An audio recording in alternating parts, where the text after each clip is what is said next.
Everyone, thank you so much for being here. We have a very large panel, so I'm super excited to jump right in.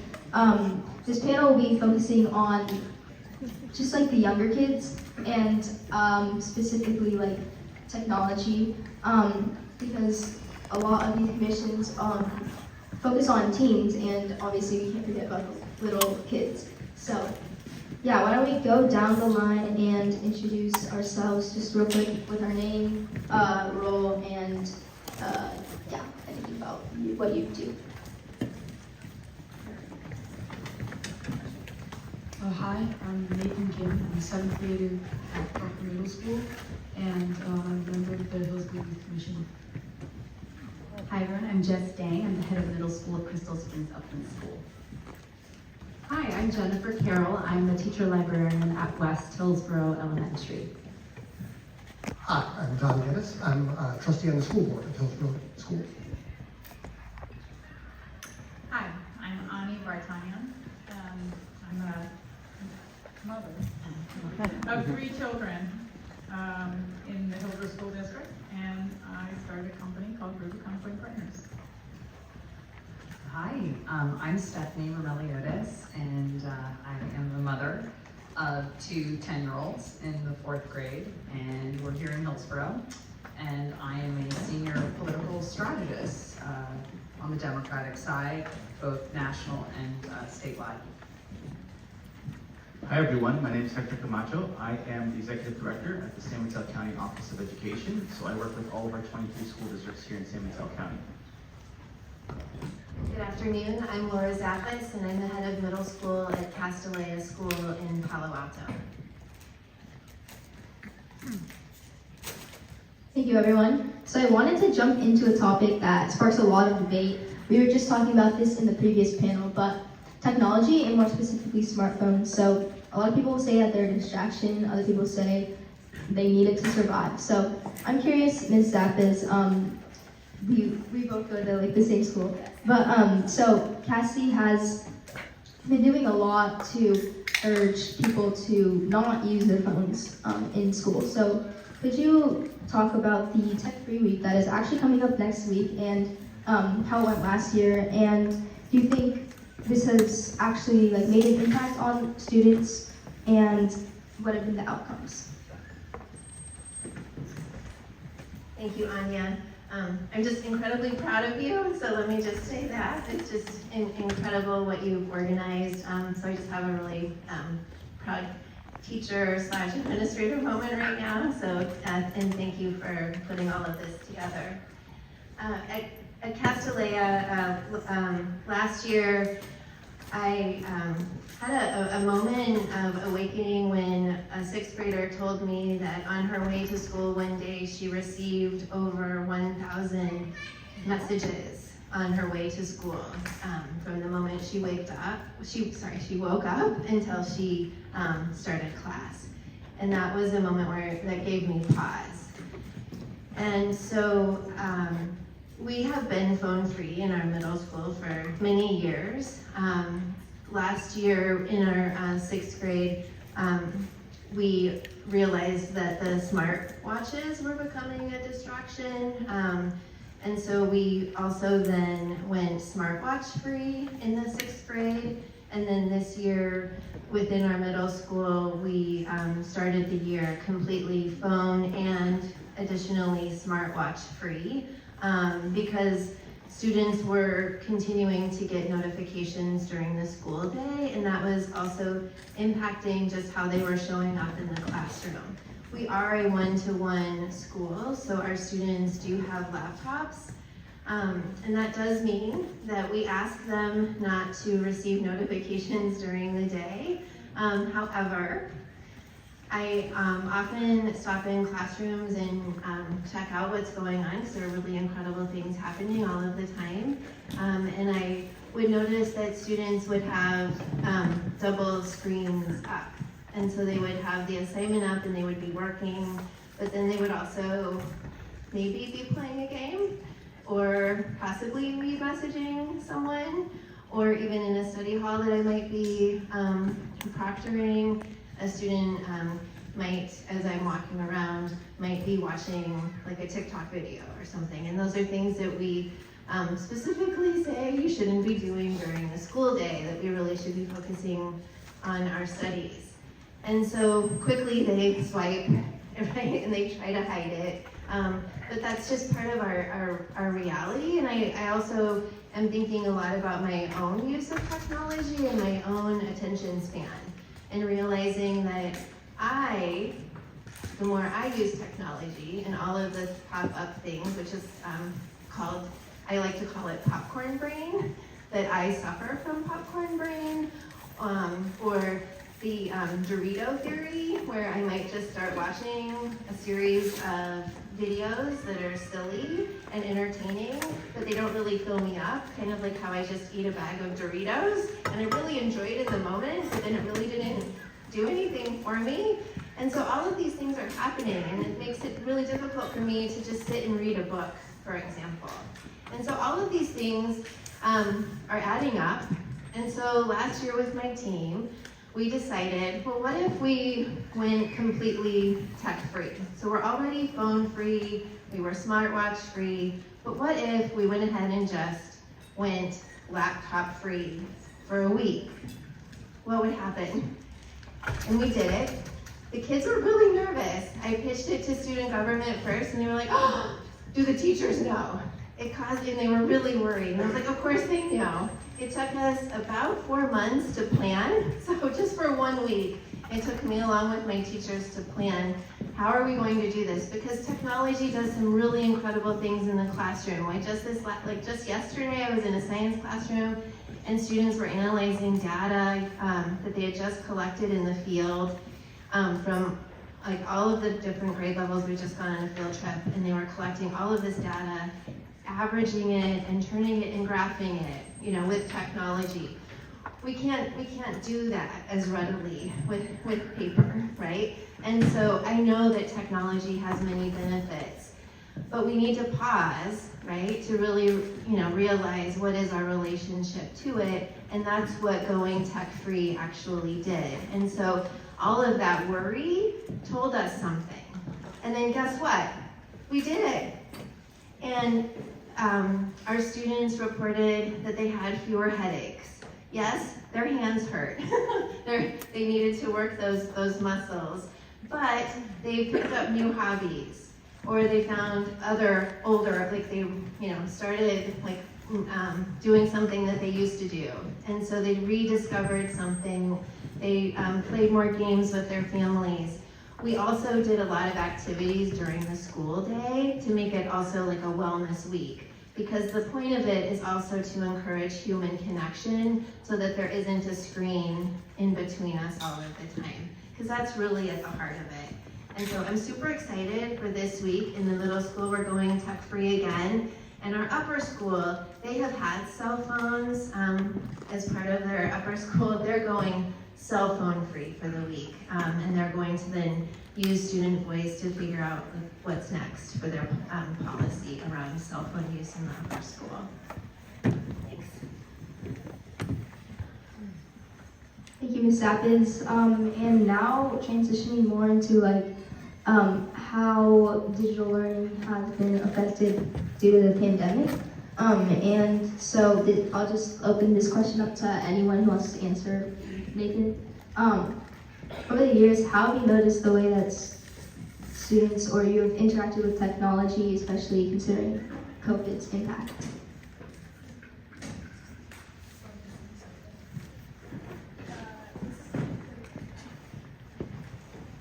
How have you noticed the way you've interacted with technology, especially considering COVID?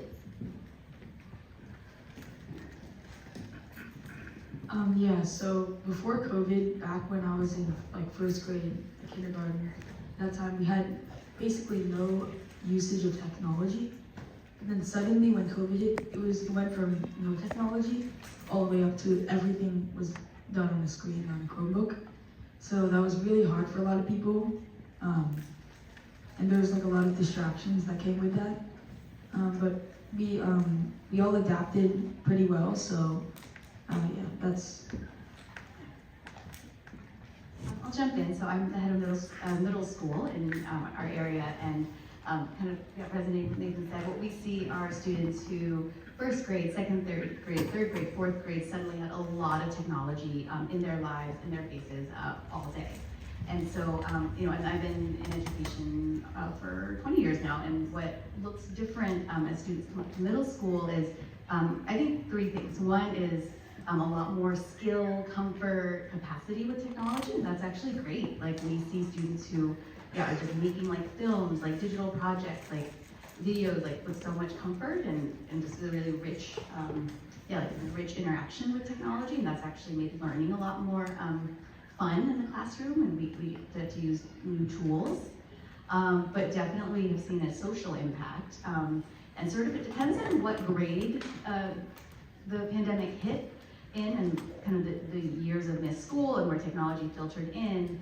And you know, what's really interesting with middle school that we've seen is like a huge gender divide. Like, boys and girls actually socialize a lot less than we've seen in the past.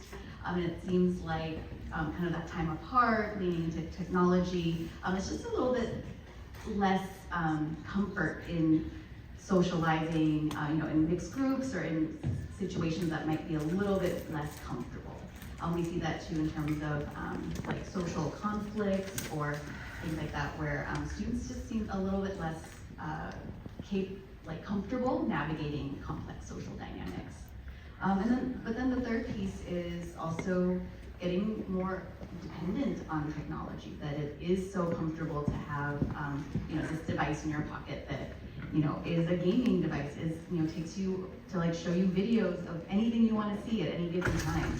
And again, it goes to how easy it is to reach for this comfortable thing to like kind of take you away from a difficult situation you might be facing, like an uncomfortable social situation, or studying for something that might be stressing you out, or that might be kind of boring. That it's so easy to reach for something that's right there. And so we're kind of working with those three things, is how do we, you know, really leverage the interesting things that we can do with technology. Like at Crystal, we have a club that's looking at AI and how it's used and figuring out like what's a good policy for that. And our teachers are experimenting with using AI because it's really pushing us to understand like how it can actually help and assist learning. And then also really focusing on how do we develop social skills, make the social environment really rich, so that, you know, it's enticing to try to like interact with people and be at school. And then we try to have conversations about, like what it means to rely so much on technology outside. And so, but those are the areas that we've seen change and we're trying to address. Thank you. I have a question for Mr. Geddis. There's been a lot of research that people know about, and more specifically, former Surgeon General Dr. Vivek Murthy issued a warning about the harmful effects of social media and technology on mental health of people, particularly very young kids. And it can lead to anxiety, depression, poor sleep. And I was wondering what your take on this warning is and what Hillsborough schools are doing in response to this. Sure. So in Hillsborough, we have 3 elementary schools and 1 middle school. I guess let me just give you 2 takeaways. This is my personal opinion. Some people might disagree. But the first is there's a difference between screen time and social media. In Hillsborough, we have one Chromebooks in middle school. And so constantly throughout the school day for education, we're using screen time a lot. Social media is a different question, and we can get into that.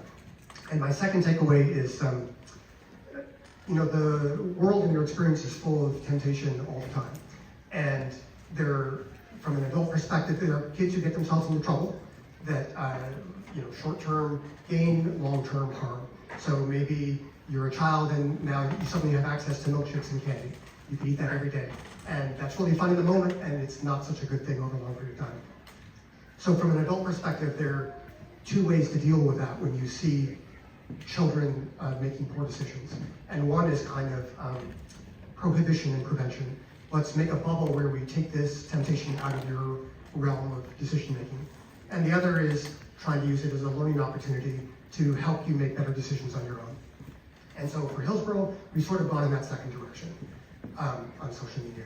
Now it's a little bit complicated because a lot of the research and studies that have been referenced here are sort of throughout the entire day. And really a school only has you for 6 hours or so. And so what you do on evenings and weekends is really up to your parents and your family. And we can suggest some things, but it's not really our place to tell your parents how to parent you. So leaving that aside, what we actually do in schools, in our elementary school, phones aren't quite as common and popular, maybe in 4th and 5th grade. The thing that's come up more recently is the smartwatches. And so there are early elementary students who are going through the day with their smartwatches, and it's actually not the kids that are the problem. It's the parents who want to be able to contact their kids. And it's getting a notification on your smartwatch when you're in the middle of a math lesson on fractions. That's distracting. So, in that case, the school is having a conflict with the parents. The parents want to talk about some play date after school or who's picking you up. And they don't know what's going on in school, and it's distracting the child from learning in the classroom. So that's a problem we're navigating. The social media and the phone and the cell phones, the mobile phones, is much more of an issue in middle school. And in that case, it's an introduction to this kind of temptation. And from our perspective, middle school is a great place to make mistakes. It's sort of a low stress. You can try your best to navigate your own life, and some things go wrong and you accept the responsibility and pay the consequences, and we treat that as a learning opportunity to help you navigate these temptations and balance your life. It's not that you should never play games or never eat candy or never have a milkshake, but you need to think about all of your choices throughout your life and make a good balanced choices to thrive. And so we try to use social media in middle school in that way, with the idea that the reality is temptations continue to grow as you go to the high school and college, and there are much more difficult problems in the same. We'd like to develop you into a person who can navigate those temptations and still thrive and be balanced. Thank you. And adding on to your point about like the fact that you can't really manage the way parents like manage their kids. I'm curious to hear from Ms. Vartanian and Ms. Roumeliotes about what are your guys' like parenting philosophies when it comes to screens and what you've seen with your own children. All right. So I'm quite opinionated on this topic, and I know it's from my own experience with my kids. What I've noticed is, number one, when they are not, we were introduced to screen time because of COVID as well, similar to you. There's a lot. There's a lot for you. There's a lot for parents because no one really experienced it before and didn't know what kind of protections took place for the benefit of our kids. I'll share with you that our librarian, Mrs. James from South School, has said that the children at South School cannot read a chapter book anymore, whereas 10 years ago they could. That's a problem. And you are correct in the sense that it starts at home, but what we need is a partnership. It's a combination between what happens at home and at school. And the guidance and the direction that the school that the district can provide is very powerful in terms of working together as a partnership. And so I respectfully disagree with you, Trustee Geddis, in terms of it's a temptation and let him learn. That's actually not the type of leadership that we need coming out of both the schools and the district, because it might be too late, especially if kids can't read through a chapter book, or that they can't write a essay. That will be pulling us behind versus other kids internationally. And right now we're competing internationally. Some of the kids from China and India, Armenia and Greece, they're very articulate. They don't have the same set level of temptation as our kids do. And unfortunately, this is all new for us. It's interesting to note that technologists who started these companies don't let their kids get on the devices. The challenge, the next order is, for as an example, for my household, we have a no screen philosophy during the week. No games. I have noticed with my lovely son that when he is playing with games, he is not the same person than when he is not. He plays outside when he's game free. And when he is on games, he's short, he is always needing his dopamine and what.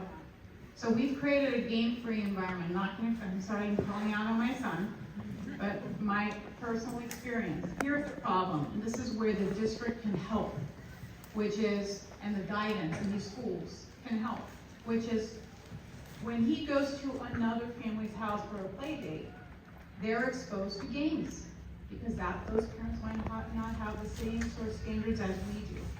But if there's messaging from the district that we recommend that you keep your child game free or social media free, then it encourages and it creates an environment where people recognize that we need to play first versus be on our devices. And I think that is what we're struggling with. And that's where we really need our local representatives, we need our trustees, we need our principals, we need the schools, and then we need the parents to be working together to create that kind of environment for the benefit of all of you guys to succeed. Because we can't protect you for the rest of your lives. At some point we're gone and it's up to you. And our goal is to develop you as strong and with the best foundation as possible. And the best time to do that is now. I'd like to clap. I agree with you. I think where Ani you touch on the academics, which is so important, right? The growth of academics, and I think we all know we're living through this paradigm where the world is shifting in a way that none of us quite understand what the next chapter of our lives will look like. So as a parent, not only am I concerned academically, but I am concerned that we are embarking on a public mental health crisis. Mm-hmm. And having two fourth graders, I have a son and a daughter, where my son tends to like the games. My daughter is into the chats. And I'm very concerned that we parents of younger children are just not well equipped. We're naive, we're blind. It's like we've given our children loaded guns and we've just been like, go and do and have a good time. And we're not teaching them the rules of engagement and the tools to keep them safe, because we don't know. I mean, I think we instinctively know, but we think maybe they're too young or we don't have to worry about that yet. And so I agree that it's a community. It takes, Hillary Clinton said long ago, it takes a village. And that village does need to include our school districts, our schools, our principals, our teachers, the parents, our legislators. Governor Newsom last fall put forth a law that is that has asked every community, every county, every school by July of 2026 to invoke rules around phones in schools. I think some of the privates are more advanced, quite frankly. Like I know Sarah High School, my nephew just did 2 days of detention because he pulled out his phone at the wrong time.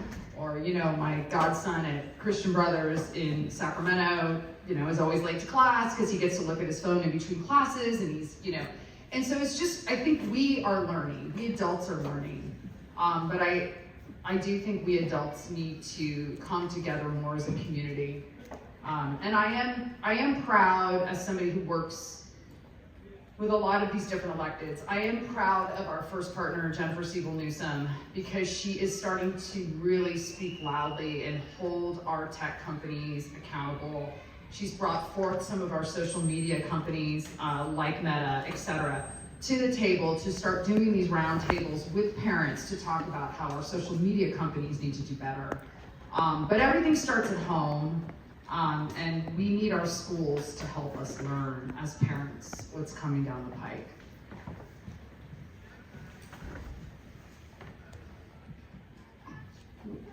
This isn't the forum for a complete argument, but just as a quick response, I did forget to mention in our middle school, we do have a cell phone policy for education, which is phones off and away.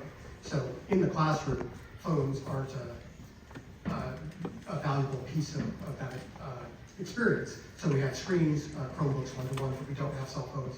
So personal cell phones off and away during the classroom day. And then, to push back just a little bit, I think we're sort of looking at the entire life cycle of how do you become a thriving, successful adult. And by the time you get to high school, the level of distraction and temptation grows. So now you begin to talk about alcohol and drugs and relationships and sex and drinking and driving.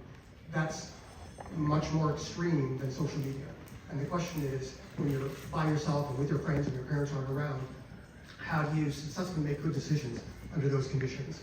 And I think our perspective is prohibition is not going to be successful.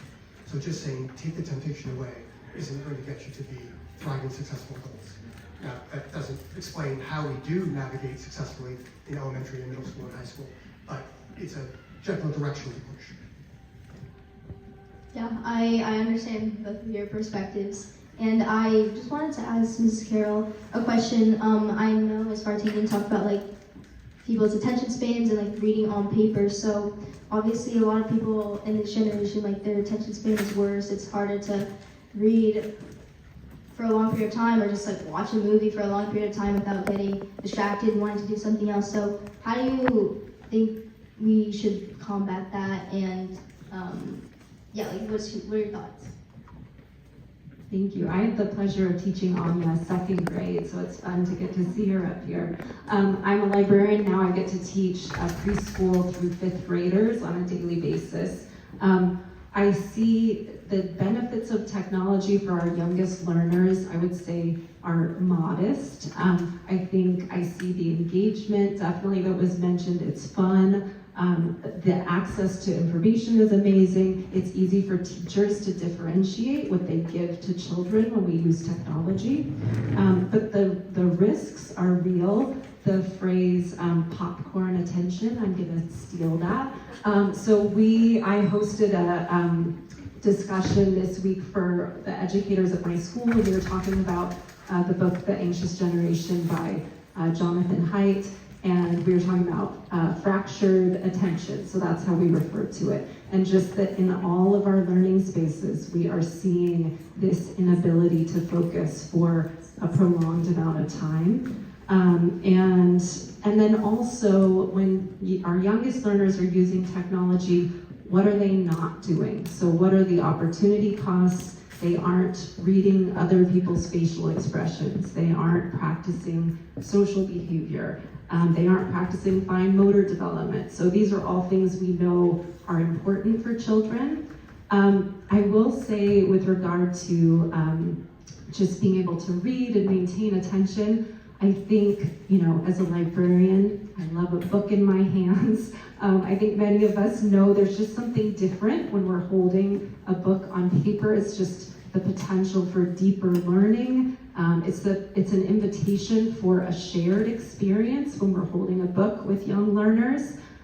However, I will say more and more, I think whether you're reading on paper or on a screen, I think audio is becoming a great tool to help maintain that attention. So it takes away the challenge of maintaining the attention over time. And I'm seeing it's really helping our learners bridge to those longer chapter books. And if it's just left to the Kindle or the book on paper, it is very, very hard. I think adults, we know it's hard when you've been scrolling on your phone all day to sit down and kind of have the meditative experience of reading. And so I see audio as a tool that we're really trying to capitalize on. Thank you, and we just have a few minutes left, so I just wanted to open this question up to the entire panel. What are your thoughts on the most powerful ways that we can empower elementary school students, especially as youth leaders who are a little older. What can we do to support them? And Ms. Camacho, do you want to answer this? Thank you so much. I think about the role of schools in really creating environments where students can thrive. From an academic perspective, I think it starts with empowerment.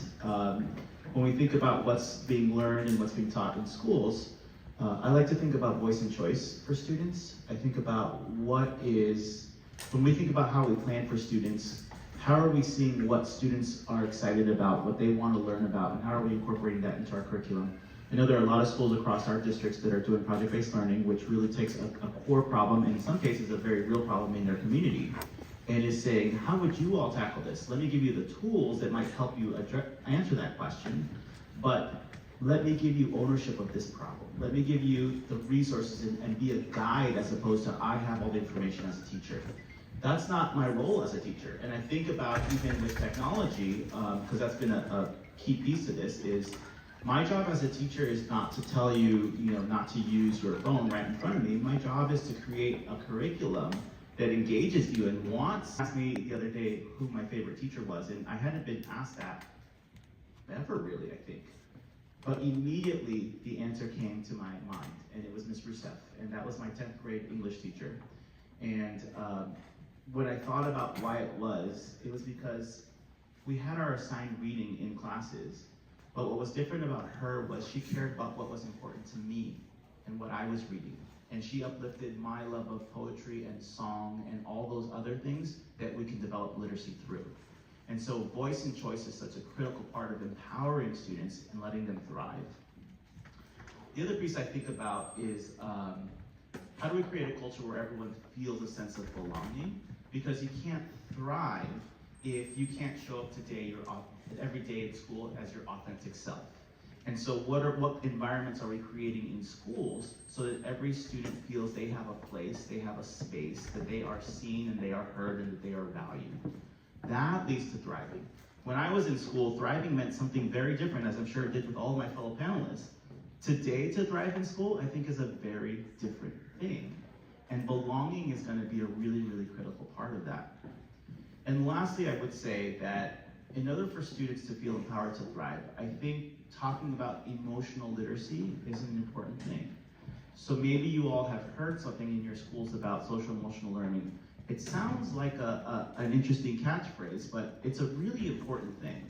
It's thinking about what am I feeling, what am I experiencing, and how do I say the words about what that is? How do I communicate with other people? How do I share what's going on in my mind so that I have a sense of this is a moment and this moment will pass, but what are my tools that I can enact right now? And I think it's part of school's responsibility to give you those tools, right? I think about other things about self-regulation because that's part of social emotional learning. And I do think about the gaming thing because I think we have a really opportunity with gaming.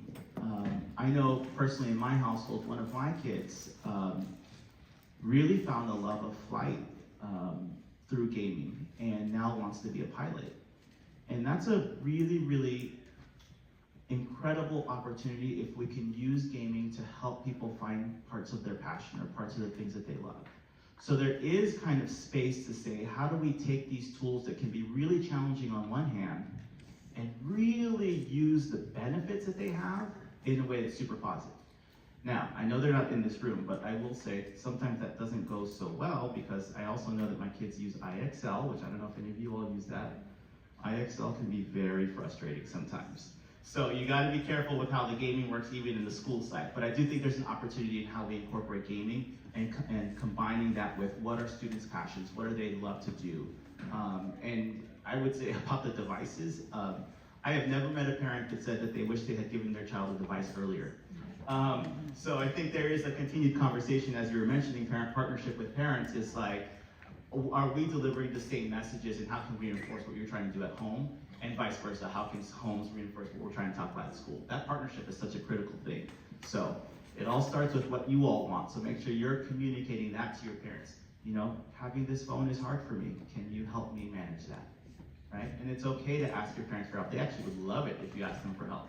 but we have to do this in partnership. Okay, thank you all. Thank you for your words. That is all the time we have for today. But thank you guys so much for coming and speaking with us.